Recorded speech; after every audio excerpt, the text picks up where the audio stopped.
Mel Kiper Jr., ESPN draft analyst, released his latest mock draft. Here's who has the Browns taking it 2. Well, people say, well, why would you take Abdul Carter when you have Myles Garrett? Why not? You need 2 of the wide nines. You need guys on both sides that can attack off the edge.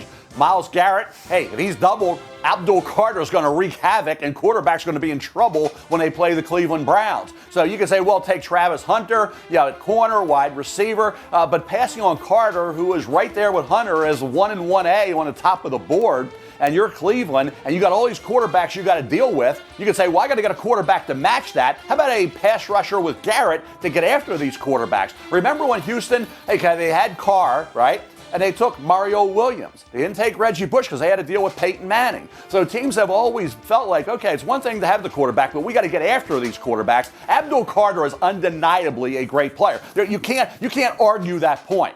Okay, that's why I like Ursary a little bit more than people at Minnesota, because Ursary did a pretty good job against Abdul Carter. Other than that, he was unleashed and he was wreaking havoc, and he plays hard every snap, and he plays the run so well. Bend, explosive off the edge. Abdul Carter with Myles Garrett in Cleveland is a nightmare. They have not had that. They've had Garrett and not anything else. Now you got Garrett and Carter. That is as good a tandem potentially as you will ever see. I mean, Garrett's unbelievable, Hall of Famer. Carter should be, Field, what are you thinking? 10 to 15 sacks a year in the NFL? Sure would 8 think to so. 12 Yeah. Probably, in that 8 to 12, 12 to 15? Higher. You kidding me? Why would you pass on Abdul Carter? With that, let's welcome in Tim Bielik from the Plain Dealer, cleveland.com. And Tim, I'm intrigued, and we'll get into the mock draft that you did in just a minute. But I got to be honest, if you put Abdul Carter opposite Myles Garrett, it makes everybody on that defense a little bit better. Because quarterbacks, 1, you got a game plan. 2, you're not going to have as much time.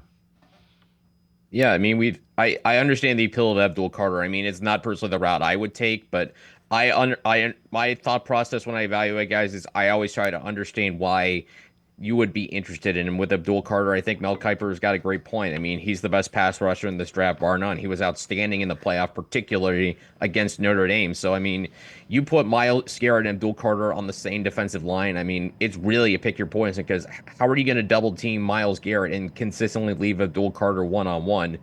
Number one. Number 2, I mean, how are you going to move things around and basically leave all the defensive tackles basically on islands?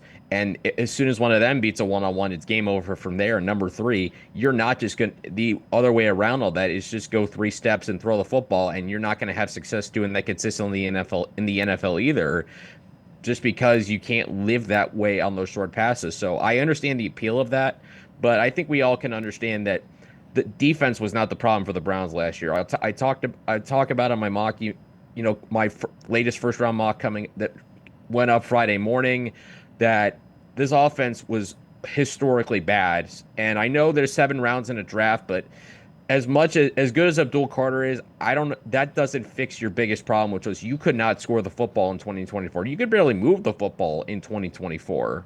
And I don't know, as good as Abdul Carter is, he doesn't fix that for you.